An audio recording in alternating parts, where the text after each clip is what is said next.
चमत्कार होगा नाम का। आओ कहो आके कि हम आपको छोड़ते हैं। अरे अब किसी से गिड़गिड़ाने की जरूरत नहीं, अपने पास नाम मिल गया। नाम सुकृत धन अपनी जीवन, गुरुदेव ने बलवान बना दिया। रात दिन नाम जप करो, जिद्दी स्वभाव रखो। अब भगवान भी हाथ छुड़ा के भागना चाहे तो जाओ, आपका नाम हमारे पास, देखते कब तक भागोगे। तो पतंग की तरह खींचते नजदीक चले आएंगे, भाग ही नहीं सकते, विवश हो जाए। कह रहे हैं आपको कृपा के लिए, दया के लिए विवश कर दूंगा। कैसे? रो रो के। यदि ये 2 अक्षर तुम्हारी जिह्वा पे विराजमान हैं, हरि राधा कृष्ण, तो वज्रम पाप मही भृतां भवद्रोदेकस्य सिद्धौषधम् मिथ्या ज्ञान निशा विशाल तमसस् तिग्मासु बिंबोदयः कुर क्लेश महीरुहा मरुतरज्ज्वाला जटाला शिखी द्वारम निर्वृति सद्मनो विजयते कृष्णेति वर्णद्वयम्। कृष्ण राधा, ये 2 अक्षर जब जिह्वा से उच्चारण किए जाते हैं तो वज्रम पाप मही भृताम, जैसे विशाल पर्वत पर वज्र का प्रहार हो जाए तो चकना चूर कर दे, पर्वत को धूर धूर बना दे। वज्र की ऐसी महिमा है। ऐसे ही नाम की महिमा है कि जिसकी जिह्वा पर चलने लगा कृष्ण कृष्ण कृष्ण राधा राधा राधा, तो वज्र पाप मही भृताम, मानो पाप रूपी पहाड़ पर नाम रूपी वज्र का प्रहार हो गया। अब चकनाचूर हो जाएगा पाप रूपी पहाड़। पाप रूपी पहाड़ को चकनाचूर करने के लिए ये नाम वज्र के समान है। भवगद्रोद्रेकस्य सिद्धौषधम, ये संसार में जन्मना मरना इसे भवरोग कहते हैं। इस भवरोग की सिद्ध औषधि है नाम, 2 अक्षर है, राधा राधा कृष्ण कृष्ण हरि हरि। गोस्वामी तुलसीदास जी के जा सुनाम भव भेषज हरन घोर त्रैशूल, तीनों प्रकार के तापों का नाश करने वाले आवागमन के चक्र को रोक देने की सामर्थ्य इस नाम में है। भवरोग की अचूक औषधि ये 2 अक्षर राधा राधा राधा कृष्ण कृष्ण। भवगदोद्रेकस्य सिद्धौषधम, और मिथ्या ज्ञान निशा विशाल तमसस्तिग्मासु बिंबोदयः, ये मिथ्या ज्ञान रूपी रात्रि के महान अंधकार को नष्ट करने के लिए ये नाम सूर्य है। जितना नाम जप करोगे उतना ही आपके हृदय में शुद्ध ज्ञान प्रकाशित होगा। नाम जप करोगे सिद्ध औषधि है, आवागमन चक्र से मुक्त हो जाओगे। नाम जप करोगे तो ये पहाड़ के पहाड़ पापों को भस्म कर देगा। महाराष्ट्र से कुछ विज्ञ परिकरजन आए थे, भक्तजन, तो उन्होंने कहा कि पंचकोशों का बाध किए बिना कोई मुक्त नहीं हो सकता। अन्नमय कोश, मनोमय कोश, विज्ञानमय कोश, आनंदमय कोश, इस तरह के जो कोश हैं, इनका बाध किए बिना कोई जीवन मुक्त नहीं हो। और आपके प्रवचन में प्रायः सुनते हैं कि नाम जप करने से जीवन मुक्त हो जाएगा, भगवत प्राप्त हो जाएगा। तो इन कोशों का बाध तो ज्ञान से होता है। तो उनको बताया कि आप जप करके देखो, प्रश्न करने से, उत्तर प्राप्त कर लेने मात्र से संतुष्टता नहीं होगी। आप जप करो, जप करोगे कुंडलिनी जागृत हो जाएगी, जप करोगे निरंतर प्राण संयमित हो जाएंगे, षट चक्र का भेदन हो जाएगा, पंचकोशों का बाध करने वाला ब्रह्म तत्व का ज्ञान प्राप्त हो जाएगा। कौन सा ज्ञान ऐसा है जो भक्त को ना हो जाए? नाम से जो चाहोगे वो प्राप्त हो जाएगा। मिथ्या ज्ञान निशा विशाल तमसस्तिग्मांसु बिंबोदया, मिथ्या झूठा, ये मायाकृत जो अज्ञान रूपी अंधकार है, इसका नाश करने के लिए नाम भास्कर के समान है, दिव्य ज्ञान प्रकाशित कर देगा। जो राम राम भी नहीं जप पाते थे, मरा मरा कहते थे, इतना नाम का प्रकाश हुआ कि राम जी के प्रकट होने के पहले ही दिव्य उनके पावन चरित्र का गान कर दिया। विश्वास करो, नाम का प्रभाव। जो सादर राम राम नहीं कह पाते थे, उन्होंने संस्कृत में भगवान के पूर्ण चरित्र का गान कर दिया। ये नाम का प्रभाव। कोई ये ना समझे कि नाम से कैसे, जो योग से प्राप्त होता है, जो ब्रह्म ज्ञान से प्राप्त होता है, वो सब नाम जपने से सब प्राप्त। और नाम जप नहीं है तो शुद्ध ब्रह्म बोध हो ही नहीं सकता। ये काशी से आए हुए एक महापुरुष की बात। मैं नित्य विश्वनाथ जी को जल चढ़ाता हूं गंगा स्नान करके। मैं नित्य वेदांत का अनुशीलन करता हूं गुरु चरणों में बैठकर। इतने वर्ष हो गए ब्रह्मानंद की प्राप्ति के लिए उपाय करते हुए, और 65-70 वर्ष की अवस्था संन्यास वेश। उनका काशी से आपका प्रवचन सुनाऊं तो केवल एक प्रश्न का उत्तर लेने आया हूं, मुझे अब भी शांति क्यों नहीं मिली? शुद्ध हूं, कहीं भी अशुद्ध आचरण नहीं, कहीं भी किसी भी तरह की कोई त्रुटि नहीं। क्या त्रुटि है जो मुझे शांति प्राप्त नहीं हुई? तुमका आपके दर्शन से पता चलता है कि आप शुद्ध साधक हैं। आपके वचनों से पता चलता है कि आप प्रयासरत बहुत अच्छे साधक हैं। पर जो हम त्रुटि पकड़ पाए वो आप पकड़ पाए? क्या आप निरंतर मंत्राकार वृत्ति करते हैं? उनका नहीं, बस यही एक त्रुटि है। जाओ ये कर लेना। प्रक्रिया बताई।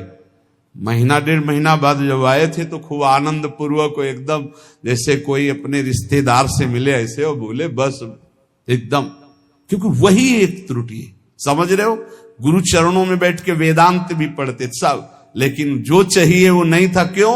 निरंतर मन, कोई नई बात नहीं हुई, वो पकड़ नहीं पाए, शास्त्रों से पकड़ नहीं पाए। वो वही सूत्र है, वही सूत्र पकड़ लो, सब हो जाएगा। जो नाम प्रिय हो राम कृष्ण हरि, राधा राधा राधा राधा। पाप रूपी पहाड़ को नष्ट करने के लिए वज्र, जन्म मरण रूपी रोग को मिटाने के लिए अचूक औषधि, अज्ञान अंधकार रूपी रात्रि का नाश करने के लिए भुवन भास्कर। कौन? बोले नाम। क्रूर क्लेश मही रुहा, मूर्तर ज्वाला जटाला सिखी। आहा, ये क्रूर क्लेश रूपी जो हमारे कर्म हो चुके हैं, बड़े बड़े भयानक वृक्षों के रूप में हैं, इसके लिए नाम प्रचंड ज्वालामयी अग्नि है। पूरे वन के वन को भस्म कर देगी एक वृक्ष की क्या। ये हमारे क्रूर क्लेश देने वाले जो कर्म जमा है, ये वृक्ष नहीं, पूरे वन के वन समझो जमा है। इनको भस्म करने के लिए अग्नि चाहिए। वो अग्नि कौन है? नामाग्नि। द्वारम निर्वृति सद्मनो विजयते कृष्णेति वर्णद्वयम। परमानंद निकेतन के द्वार में पहुंच चुके हो, यदि नाम जपना शुरू कर दिया, राधा राधा कृष्ण कृष्ण, इसलिए इन 2 अक्षरों की सदा जय हो। जिसकी जिह्वा पर विराजमान होते हैं उसकी सदा जय होती है। कह रहे भाई वृंदावन मत जाना। क्यों? बोले हम पहले से तुम्हें सावधान कर रहे हैं। एक चोर रहता है, वो तुम्हारे चित्त को चुरा लेगा। रे चेतः कथयामि ते हितमिदं वृंदावने चारयन वृंदम कोपि गवाम नवाम बुध निभो बंधुर्न कार्यस्त्वया सौंदर्यामृत मुद्गिरद्भिरभितः सम्मोह मंदस्मितै रेश त्वाम तव वल्लभाश्च विषया नासुक्षयम निश्यति। सावधान मत जाना ब्रज नगरी में, वृंदावन में, वहां एक बहुत बड़ा चोर रहता है। क्या? बोले वैसे तो गाय चराता है, पर नवीन नील मेघ की सी कांति है, बड़ा छैल छबीला है। वो सौंदर्यामृत सिंधु का साक्षात गाढ़ स्वरूप है। जब वो मंद मंद मुस्कुराता हुआ तिरछी चितवन से देख लेता है तो जिसको देख लेता है उसका समस्त विषय विष सब नष्ट हो जाता है, और वो सदा सदा के लिए उसी का हो जाता है। इसलिए यदि तुम्हें विषयों में सुख चाहिए तो बोले वृंदावन मत जाना। वृंदावन का ठाकुर ऐसा है, ये चित चोर है। ये ब्रजे वसंतम नवनीत चोरम है, गोपांगना नाम च दुकूल चौरम, अनेक जन्मार्जित पाप चौरम, चौराग्रगण्यम नमामि। बढ़िया है, ऐसे चोर मिल जाए भाई, इनके लिए तो तड़प रहे हैं, मिल जाए चुरा ले हमारा मन, सारी परेशानी चली जाए। पर पंडित राज जगन्नाथ जी महाभागवत है, वो कह रहे हैं भाई इसका भाव ये भी है कि चिंता मत करो, तुम उनकी नगरी में पहुंच गए, जिस दिन खेलते खेलते आएंगे वो चुरा ही लेंगे। कदावा खेलंतो ब्रजनगर वीथी सुहृदयम हरंतो ब्रज हरंतो श्री राधा ब्रजपति कुमारो शुक्रतिला। देख लेना, अगर ब्रजनगर में वास करते हो और रसिकों के अनुसार चलते हो तो कभी न कभी खेलते हुए ये दोनों युगल सरकार आएंगे और तुम्हारे चित्त का अपहरण कर ले जाएंगे। प्रभु मुझे मांगने पर भी कभी धन सुख मत देना, क्योंकि सुना है जो धन का अभिमानी धन भोगी हो जाता है वो परम धन से वंचित हो जाता है। प्रभु मैं मांगू तो शरीर का भोग कभी मुझे मत देना। प्रभु अगर मैं कभी राजा बनना चाहूं तुम कभी मेरी बात मत मानना। प्रभु मैं एक अभिलाषा करता हूं कि जहां से आपके भक्त चढ़ते हैं आपके दर्शन के लिए मंदिर में, प्रथम सीढ़ी मुझे बना देना, जिससे हर भक्त की चरण रज हमारे ऊपर पड़े। मैं चाहूं भी तो मुझे धन सुख मत देना, शरीर सुख मत देना, राज्य सुख मत देना, परम पद मत देना। क्या चाहते हो? तो बोले आपके मंदिर में जब दर्शन करने भक्त जाते तो पहली सीढ़ी से ही पादुका उतार देते। ये भक्तों का लक्षण, कभी मंदिर की सीढ़ी में पादुका पहन करके नहीं चढ़ा जाता। इतना चप्पल जूता से प्यार है, एक दो बार तो रोकना पड़ा है कि बोले चप्पल पहन के नहीं जा सकते। बोले अच्छा, तो चप्पल हाथ में ले लिए। हाँ, ठाकुर जी के सामने जा रहे हैं लोग, फूल माला लेके जाते हो, चप्पल लेके जा रहे हैं, ऐसे देखे गए हैं। इतना प्यार है। और अगर बाहर उतार गए तो दर्शन ठाकुर जी के कर रहे हैं, ध्यान में चप्पल है, कोई पहन न ले जाए यार, पहन न ले। हमें लगता है कि अगर आसपास कहीं रुके हो तो वहां से नंगे पैर जाना चाहिए ठाकुर जी के दर्शन। इतना तो सौभाग्य ले लो। सिर भर जाऊं उचित असमोरा, सबसे सेवक धर्म। और मंदिर की प्रथम सीढ़ी से पादुका ना पहने, ये पक्का इतना तो समझ लो। वैसे भी 32 सेवा अपराधों में है पादुका पहन करके दर्शन करने जाना। प्रथम सीढ़ी से वहां दरवाजे तक पहन करके जाते हैं। कांटा पड़े हैं क्या वहां? प्रथम सीढ़ी के पैर छू, पादुका उतार। कोई ले जाएगा तो घर में रख के आओ ना। इतना प्रिय पादुका है तो उसको फिर, अरे ठाकुर जी के आगे प्राण भी प्रिय नहीं है, ले जाएगा बेचारा। चार दिन तुम पहने, 4 दिन वो पहन लेगा। बोले तुम तो बाबा जी हो, तुम्हें फिर कोई दे देगा। वैसे तुम बिल्कुल अपने घर में उतार के जाओ, नंगे पैर जाओ। अरे ठाकुर जी के दर्शन करने जाओ। यहां बम्बूल का बंद थोड़ी है कि बड़े बड़े कांटा पड़े हैं, ऐसे थोड़ा तो कष्ट सहो। प्रभु मुझे मंदिर की प्रथम सीढ़ी बना दीजिए, जिससे भक्त की चरण रज मेरे ऊपर पड़े।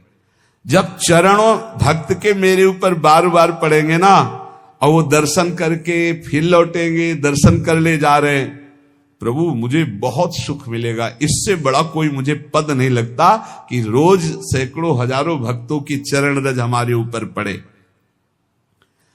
नाथ, या जिसमें भक्तजन पा करके अपने पात्र धोते हो, श्री कुलशेखर अलवार नाम के महाभागवत है, भक्तजन जिसमें पाकर अपने पात्र धोते हो, उस नाली का कीड़ा बना देना, जिससे मुझे भक्तों की जूठन खाने को मिलेगी। कैसे भक्त है सोचो। मुझे धन, शरीर सुख, राज्यपद, परम पद नहीं चाहिए। आप उस मंदिर का प्रथम सीढ़ी बना देना जिसमें भक्तजन चरण रखे। या फिर प्रभु दूसरी मांग, जिसमें भक्त प्रसाद पाके अपने पात्र मार्जन करते हैं, उस नाली का कीड़ा बना देना, जिससे मुझे उनकी जूठन पाने को मिलेगी। प्रभु अगर ऐसा भी ना हो तो जिस बगीचे से आपके फूल जाते हो आपके श्रृंगार के लिए, तो मुझे कोई पुष्प का पौधा बना देना कि मैं आपका फूल बन जाऊं आपके लिए और आपके श्रृंगार के काम में आऊं।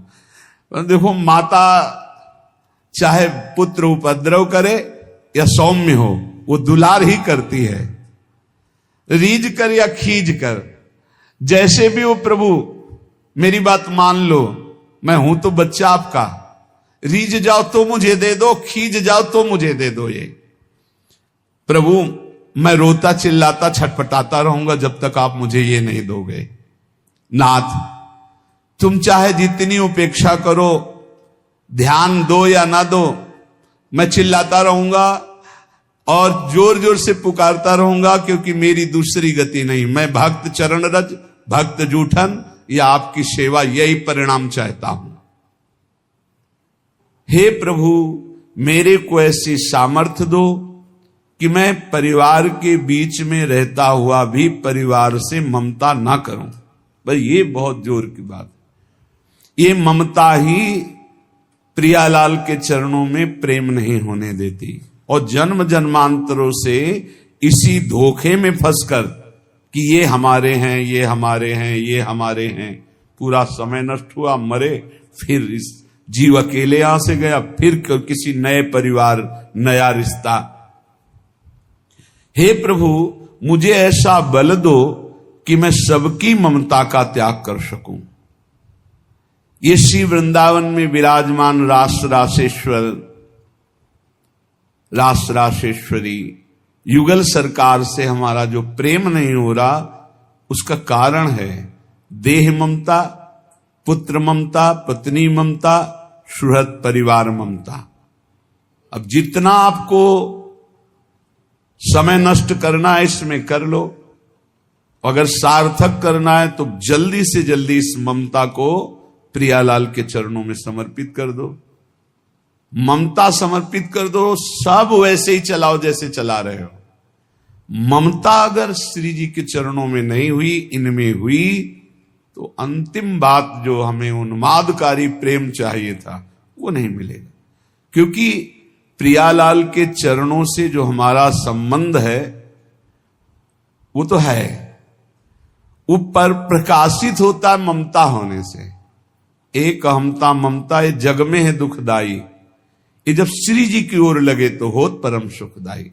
समेट लो, प्रवीण हो बहुत जल्दी समेट लो, मंद हो धीरे धीरे समेट लो, निकृष्ट हो समेट ही नहीं पाओगे, काल तुम्हें समेट लेगा। हमारी बात को समझ जाओ, कोई आ नहीं तुम्हारा, तुम नहीं हो किसी के, बस तुम एक अपने कर्तव्य को करने के लिए आए हो। तुम्हारा एक कर्तव्य है जो किसी जन्म में नहीं हुआ, भगवत प्राप्ति, भगवत प्रेम प्राप्ति। और सब कर्तव्य लाखों बार निर्वाह कर चुके हो, उन कर्तव्यों की ताकत नहीं कि आवागमन से रोक सके।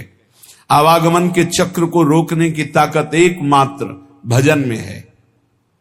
जितना आप प्रिया प्रीतम का नाम जप करेंगे, लीला गुण गायन करेंगे, उनसे अपनापन होगा, सबकी ममता हटेगी, तभी भगवत तत्व का बोध या प्रेम प्राप्ति होती है। महासहानि दुखानि सुखान्युन्मादकानि वा वृंदावन दृढ़ प्रीतिम नालम चालयितुम हिमाम। धाम में जब श्री जी ने कृपा करके हमको बुला लिया तो महासहानि दुखानि, अब वो हमको सहाएंगी दुख, तैयार हो जाओ।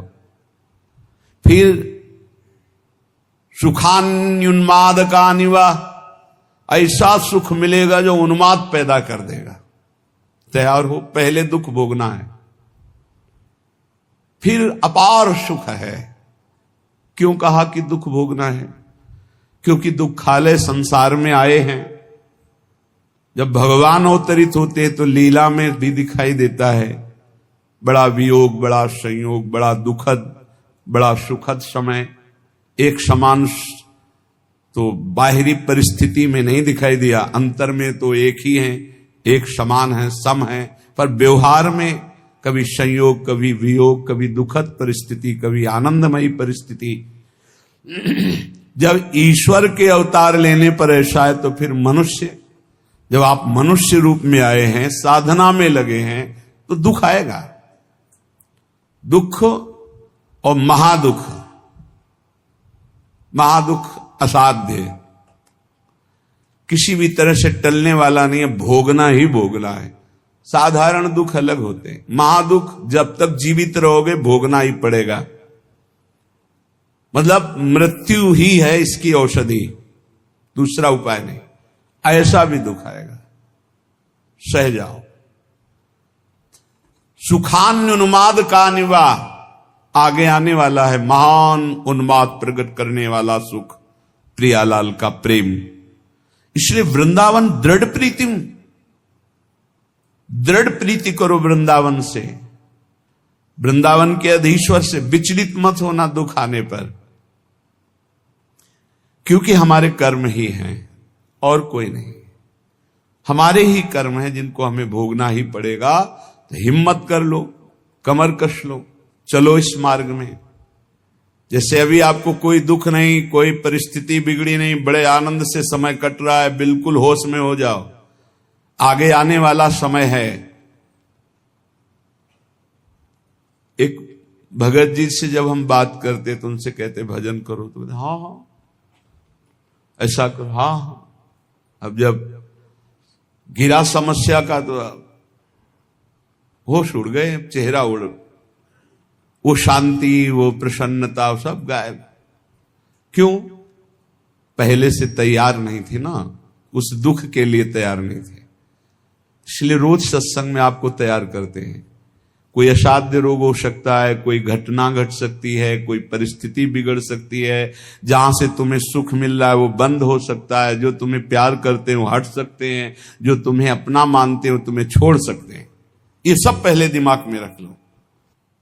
प्रभु यदि आप प्रीतम हो और सबके सामने मेरा तिरस्कार करो और परित्याग करो, तो क्या मैं मान लूंगा कि मेरा परित्याग कर सकते हो आप? ये भक्तों की ठसक होती है। जाओ हम तुम्हारा त्याग करते हैं, तो हंसी आ जाना चाहिए। हंस क्यों रहे हो? तुम्हारा त्याग कर रहे हैं, आप कर ही नहीं सकते हो, आपका स्वभाव ही नहीं है, और सही आपकी ताकत ही नहीं है। पक्का ताकत नहीं, हम अंदर की बात कह रहे। ना प्रभु त्याग कर सकते हैं, ना गुरुदेव त्याग कर सकते हैं। गुरुदेव शरीर से आपको दूरी कर के नजदीक रहने से भी ज्यादा कृपा करेंगे। ध्यान रखना, ये स्वभाव है। जो नजदीक रहते हैं वो इस बात को पकड़ पाए होंगे कि संतों का एक स्वभाव कि नजदीक वाले का भले उतना चिंतन हो, लेकिन जिसे दंड दिया गया, जिसे डांट दिया गया, रात दिन उसका चिंतन होता है, उसका मंगल कैसे हो, उसका कैसे उन्नति हो। तो यहां कह रहे हैं भक्तराज जी कि यदि आप सबके सामने मेरा तिरस्कार करवा दो और कह दो मैंने परित्याग कर दिया, तो भी मैं नहीं मान सकता कि आप परित्याग कर सकते हैं। मैं आपके चरणों को कभी नहीं छोड़ सकता। जाने की बात कहने पर भी मैं जाने की बात सोच नहीं सकता। ये बात होनी चाहिए। चलो निकल जाओ यहां से। कहां? जहां तुम्हारा मन हो। तो हमारा मन तो यही है, हम नहीं जाएंगे। नहीं भागो, यहां तुम्हारे लिए कोई ठौर नहीं। तो हमारे लिए कोई ठौर है ही नहीं, तो क्या करें? न बाहर ठौर है, न यहां ठौर है, तो ठौर तो हमारी यही है। तुम चाहे मेरी ओर आंख उठाकर ना देखो, पर मैं केवल तुम्ही को देखूंगा। तुम चाहे मेरी तरफ कभी मत बोलो, पर मैं कृपा का अवलंबन लेकर बोलूंगा तो सिर्फ आपसे ही बोलूंगा। क्या बात है। तुम कभी मेरी अभिलाषा पूर्ण मत करो, लेकिन अभिलाषा करूंगा तो एकमात्र तुम ही से करूंगा। तुम त्रिभुवन को सुख दो, मुझे दुख दो, पर हे त्रिभुवनपति मैं आपसे ही प्यार करूंगा। यह है प्रेमियों की छाती। भगवान, मैं खोटी बुद्धि वाला हूं, सैकड़ों गलतियां करता रहा हूं। आप बड़े कोमल स्वभाव वाले हो और बड़े दूर परिणामी हो, दूर की बात सोचने वाले हो। मैं खोटी बुद्धि वाला हूं। देखो प्रभु, जिनके रोग होता सैकड़ों प्रकार की औषधियों के चक्कर में पड़ते हैं, क्लेश उठाते हैं, रोग मिटाना चाहते हैं, पर हमने पकड़ लिया एक महान औषधि, नाम रूपी रसायन का निरंतर पान। इसलिए प्रभु खोटी बुद्धि वाला हूं, पर छोटी बुद्धि वाला भी हूं। छोटी बुद्धि में ज्यादा बातें नहीं आती, भक्त बड़े प्रवीण होते हैं। हमने तो आपका छोटा बस नाम पकड़ लिया है, राधा राधा कृष्ण कृष्ण, ये रसायन पान कर रहा हूं। और गोविंद, अब आपसे कहता हूं निकल के दिखाओ। फंसा लिया भगवान को। खोटी बुद्धि वाला हूं, बहुत बुरा कर्म किया हूं, छोटी बुद्धि वाला हूं। जैसे लोग के रोग होते तो सैकड़ों औषधियों की चक्कर में पड़ते हैं, वो बड़ी बुद्धि वाले हैं, हम छोटी बुद्धि वाले एक औषधि में पड़े, नाम औषधि। नाम को पकड़ लिया। अब नाम को पकड़ लिया तो तुम निकल के दिखाओ, जाओ निकल के। ये खास ठसक होती भक्त की। नाम ने तुमको भी मोहित कर रखा है। अब पीने वाला तो छक ही जाता है इसमें, और उसको जो छू ले, जो सानिध्य, वो भी छक जाता है। इसलिए मैं कभी आपके द्वारा दी हुई सुदीर्घ यातनाओं से भयभीत होने वाला नहीं। मैं आपकी धमकियों में आने वाला नहीं। भगवान से कह रहे कि मैं तुम्हें छोड़ दूंगा, मैं तुम्हें त्याग दूंगा, तुम खोटी बुद्धि के हो। नाथ, अब आलस्य को दूर करके बस आपके नाम का निरंतर जप करते हुए आपको दया के लिए विवश करूंगा। रोता रहूंगा, पुकारता रहूंगा, राधा राधा राधा। कभी तो भनक पड़ेगी कान में, कभी तो दौड़ के आना ही पड़े, विवश कर दूंगा आपको। ये बहुत बढ़िया बात मिली है। कह रहे बहुत छोटी बुद्धि वाला हो, इसलिए ज्यादा विचार हमारे दिमाग में है नहीं। आपका नाम पकड़ लिया है, और जैसे आप तिरस्कार करके, अपमानित करके, मैं त्याग करता हूं, ये सब बातें करते हो ना। अब हम कहते हैं जाओ, आप निकल जाओ, आप कभी दया मत करना। अगर आपको दया के लिए विवश न कर दें तो बताना, क्योंकि मैं रात दिन आपका नाम जप करके आपको पुकारूंगा। प्रभु संसार सागर में गिरे हुए, दुख सुखादि द्वंद्वों की वायु से आहत हुए, स्त्री पुत्र आदि के मोह जाल रूपी भारी पाषाण से डूबे हुए, विषय रूपी विषम जलराश में बिना नौका के थपेड़े खाते हुए के लिए एकमात्र मैंने उपाय देखा है, वो है आपका नाम। सत्संग का सार रोज का निरंतर नाम जप करो। प्रभु के आश्रय में ऐसे दृढ़ रहो कि प्रभु भी छोड़ दे तो आप ना छोड़ो, सब छोड़ दें तो बात क्या, प्रभु भी अगर आके कह दे, पर आके कहना होगा राधा राधा राधा, आपको विवश कर दूंगा। इसलिए निरंतर नाम जप करो। बहुत कम समय है, मृत्यु नजदीक आ रही है, दुख का भारी कोई न कोई दरवाजा खुलने वाला है। व्याधि मंदिरम, ये व्याधि का मंदिर, कोई न कोई दरवाजा खुलने वाला है। अभी स्वस्थ हो तो ज्यादा उपद्रव मत करो, इधर उधर की गंदी आचरणों के ढेर मत लगाओ, नहीं तो आगे जो दरवाजा खुलेगा रोग का ना, फिर होश उड़ जाएंगे।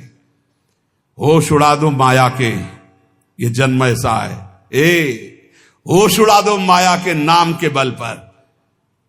जैसे माया का बल कौन, हरि, ऐसे मेरा बल कौन, हरि।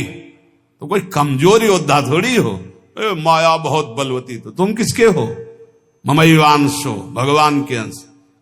माया भगवती मां की तरह प्यार करने लगेंगी। होश उड़ा दो माया भगवती के, जो परास्त करने वाले हैं। वो कैसे, नाम कीर्तन से, भगवत यश गाम से, भगवान नाम जप से। जीवन का सार निरंतर नाम जप चलता रहे, एक क्षण भी मत छोड़ना, नहीं घाटे में हो जाओगे। ये घाटा कभी पूर्ण होने वाला नहीं। शेष चर्चा आगे। श्री राधा।